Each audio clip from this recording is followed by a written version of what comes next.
Le potentiel matériel, les biens que tu as, la richesse que tu as, l'héritage que tu as.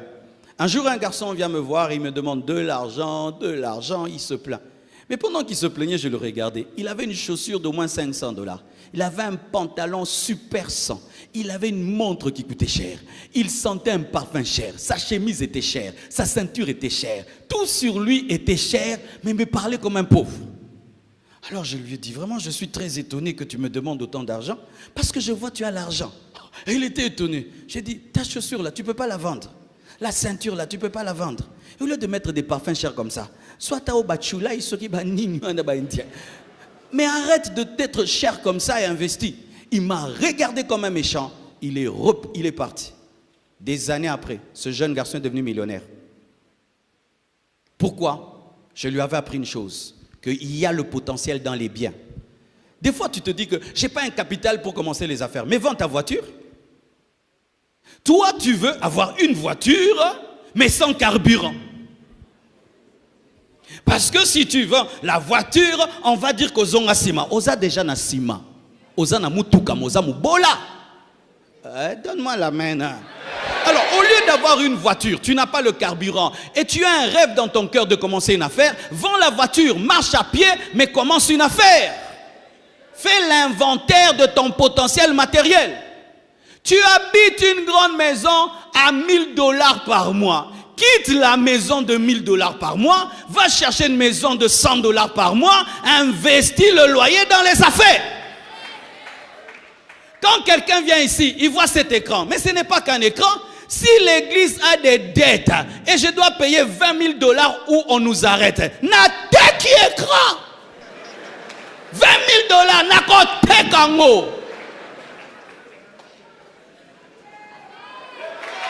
Alléluia. Mais ton problème c'est quoi? C'est que tu es entouré d'argent mais tu ne vois pas l'argent. Tu habites une grande maison, tu es pauvre. Va-la. Vendez votre maison, faites les affaires. Parce qu'on ne mange pas la maison. Des choses que les gens font. Il est dans un bureau qui coûte cher. Vends le bureau cher. Achète des chaises simples, investis ça. Le matériel que tu as autour de toi, c'est un potentiel que tu dois savoir gérer. Le potentiel financier, ton argent, ton héritage, ton compte bancaire. Et là, je vais même vous donner une sagesse. Un jour, je parle avec une femme qui avait beaucoup d'argent. Et puis comme ça, je lui pose la question, tu as combien d'argent en banque? Elle me dit rien. J'étais vraiment étonné. Elle m'a regardé et dit, ah Marcelo, tu es très étonné que j'ai rien en banque. J'ai dit, vraiment, je suis très étonné. Je pensais que tu avais au moins 1 million et tout. Elle a rigolé. Elle dit, moi, mettre 1 million en banque, pourquoi faire? Oh. Parce que moi, on me disait, non, quand on est riche, on met l'argent en banque, beaucoup d'argent en banque. Elle dit, moi, que je mette beaucoup d'argent en banque pour enrichir les banques. Je dis, comment ça? Elle dit, non, on ne garde pas l'argent en banque. Ah, alors on fait quoi? On dit, on met l'argent en banque en attendant un projet. Une fois que tu as le projet, tu vides. Pourquoi? Parce que tout argent que tu gardes en banque travaille pour la banque, pas pour toi. Et quand tu vas dans ta banque, on te dit que tu as $1 million, tu n'as pas $1 million, tu as un chiffre d'1 million. Ton argent se promène dans les... Ils prêtent ton argent. Et ils ont des intérêts derrière ton argent. Ils donnent ton argent à gauche et à droite. Et avec ton argent, ils ont des intérêts de 12%. Mais ton argent n'est pas là. C'est pourquoi quand tu mets de l'argent en banque, on t'envoie un numéro. Est-ce qu'on t'envoie ton argent? On t'envoie une photo de ton argent. Quand tu mets $1000, ton téléphone indique $1000, c'est seulement 100. Je peux aussi t'envoyer 1000, 100. Tout le monde peut t'envoyer ça. C'est pourquoi si nous tous maintenant, nous décidons aller récupérer notre argent en banque, la banque est en faillite parce que la banque se sert de quoi? Nous ne mettons... Personne, c'est impossible que toute une nation aille réclamer le même jour son argent. Il compte par le fait que quand toi tu donnes, l'autre va prendre ce que tu as donné. C'est comme ça la banque vit. Ouvrez des banques. Alors, si tu as un projet, qu'est-ce que ton argent fait en banque? Va retirer, investis ça. On garde l'argent en banque lorsqu'on n'a pas d'idées. Mais quand on a des idées, on ne garde pas l'argent en banque, on garde l'argent dans des choses qui tournent. Surtout au Congo. Quand tu gardes ton argent en banque, les intérêts, c'est quoi? Ce sont vraiment des miettes. Mets ça dans des affaires qui te rapportent des vrais intérêts. Et sache que la richesse, ce n'est pas le compte en banque, ce sont les investissements. L'homme de Dieu Colin Zolantime nous a dit ceci, qu'il faut investir dans l'agriculture, dans l'élevage et dans. Pourquoi? Parce que bientôt, les économistes sont en train de dire qu'il y aura un crash économique qui arrive. Et imagine que maintenant, là, toutes les banques tombent en faillite. Comment tu vas récupérer ton argent? Ton potentiel. Ne sois pas ces gens-là. Tu regardes ton compte, 1 million, 2 millions, non. Qu'est-ce que je vais faire avec ces 2 millions? Qu'est-ce que je vais faire? Comment je peux investir mes 2 millions pour avoir 4 millions? Parce qu'en banque, quitter 2 millions à 4 millions, ça prend des années. Mais dans l'investissement, ça peut te prendre une année. Ne te glorifie pas de regarder ton compte en banque. Il travaille pour la banque. Tu dois l'investir. Tu dois l'investir. C'est pourquoi un homme qui a l'intelligence financière, lorsqu'on regarde son compte, 0. Et puis l'argent entre. Ça sort. Ça sort. Ça sort. C'est ça l'intelligence financière. Pas ça entre. Non. Imaginez ces dictateurs qui ont gardé, puis sont morts. C'est resté en Suisse.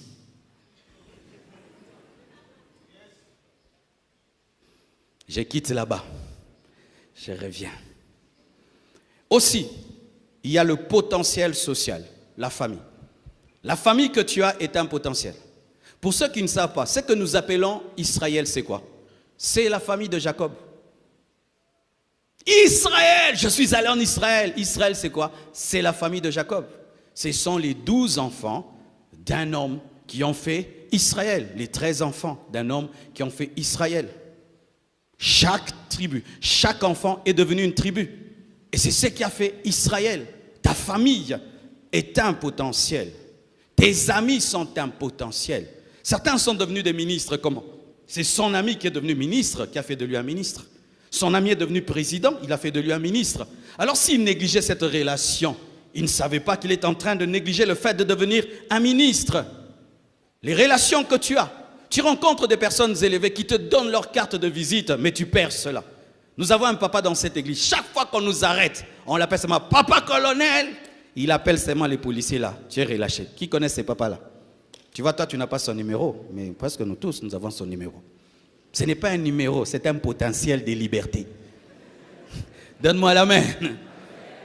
Chaque fois que je rencontre un homme, je sens qu'il peut être une solution dans ma vie. Je dis, donne-moi ton numéro. Pourquoi? Donne-moi ton numéro. Il y a un qui m'a dit, pasteur, c'est moi qui dois demander ton numéro. Non, papa, donne-moi ton numéro. Parce que j'ai souvent des problèmes que toi tu peux résoudre. Donne-moi ton numéro. Et quand j'aurai un problème, je vais l'appeler. Les connaissances, les relations, les enfants que tu as sont un potentiel. Il y a des parents qui aujourd'hui vivent dans la paix, seulement à cause d'un enfant qui a réussi dans la vie. Mais il y a des parents qui maudissent leurs enfants. Toi, qu'est-ce que tu feras pour moi? Toi, qu'est-ce que tu feras pour moi?